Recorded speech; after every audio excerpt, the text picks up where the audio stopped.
Hey guys, Billy Jenkins here with Silver Creek Doodles. Today we're taking Eleanor's pink collar back to the vet to get her leg checked.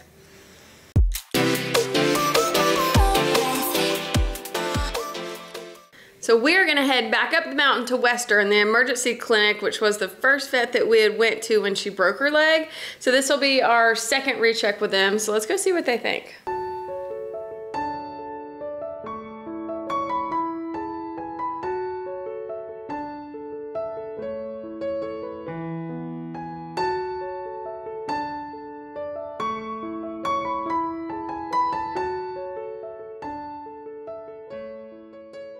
So now we are back, still with kind of the same looking cast as before, but what they did this time. So if you remember me talking about the last cast, there was the hard piece on the outside that they kind of framed the leg with and then wrapped it. Well, now this is just wrapping and it's just for support. So it's still supporting, but we're needing to step back from that. So as you can see the x-rays there, they look really well. We've got healing going on, but we still have about 3 to 4 weeks of recovery time left. What do you think, Miss Pink? She's doing perfect though. She's really no hassle at all. Of course, we do have to keep her separate. We have to walk her separate. She can, play with her siblings some, but if I have to be there to watch them and if they start roughhousing, I have to make her stop. Is she not the cutest little thing you've ever seen? You sweet baby? Thank you, that's nice. All right guys, so thank you so much for following along. I'm gonna end this video with what it has cost us so far. I know I've had some people already messaging me asking, if I'll do a video of kind of what the cost is. So I'll go ahead and start from the beginning.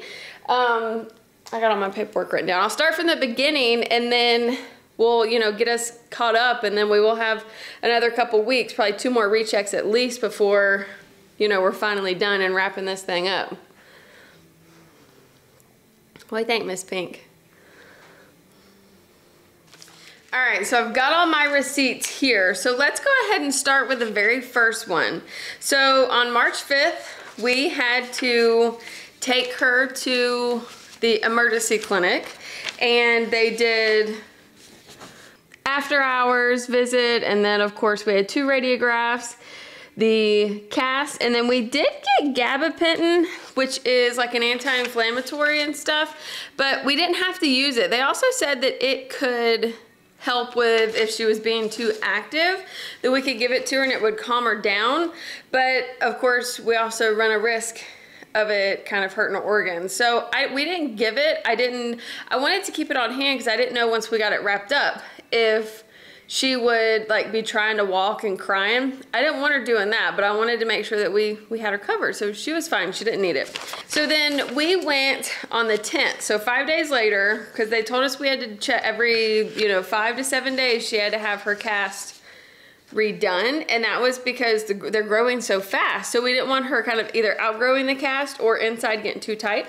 So the next recheck, so here's the receipt here, you can see. So we had the exam, we had a radiograph, the bandage change, and then, yeah, and you can see I get a discount with my vet too. So it would have been, for a normal person, it would have been $270, $254, but for me it was $213.04. Pretty happy about that. So then we had another recheck, and this was $316, so 6 days later we had another recheck, bandage, change, and we did do radiographs again. And this was actually the same day that they went in for their litter, the litter vet appointment.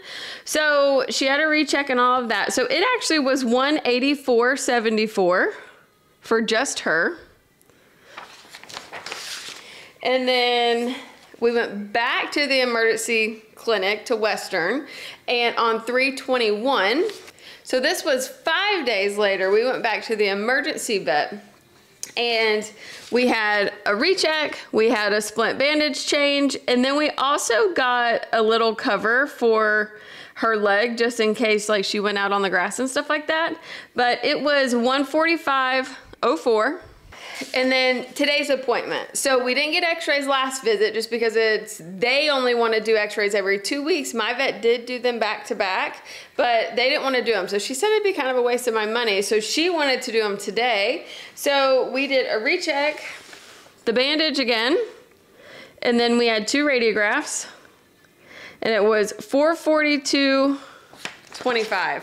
So, you know, definitely an expensive little girl, but you know what? It's okay. You know, we did not look for this to happen, obviously, but she has done fantastic. And, you know, it's an eye-opener. We have to make sure that we do things a little bit differently. Not exactly with the grates. We still use them. You know, we use them for our potty area. But we want to make sure the grates aren't, you know, towards the front, to where when mom first gets in there and when they're over 4 weeks old, they're old enough to where they can stand up and grab onto mom. So if she turns, so we got to make sure to move the crates to the back, open the area, and I usually do. So I kind of, you know, it's like a blame game kind of. We're not going to blame it on Eleanor. We're not going to blame it on me. But it kind of was all of us together. But I think it could have been prevented if I would have opened up the area and moved the grates to the back like I normally do at 4 weeks old. But you know what? It is what it is. Never had that happen before. There's been times before we moved here 2 years ago that it was like it was at that time, to where we didn't get to open up the area like that. So it is what it is. But love Miss Little Sassy Frass, or, you know, Miss Priss, whatever we call her. She is quite sassy, but she's very, very sweet. As you can see, she laid in on me. So everybody keep prayers for Miss Pink. Give us a thumbs up if you like this video. Don't forget to hit that subscribe link if you want to follow along to get reminders. Don't forget to hit that bell if you want to see more videos like this to remind you what we're posting. But we'll see you next time. Bye.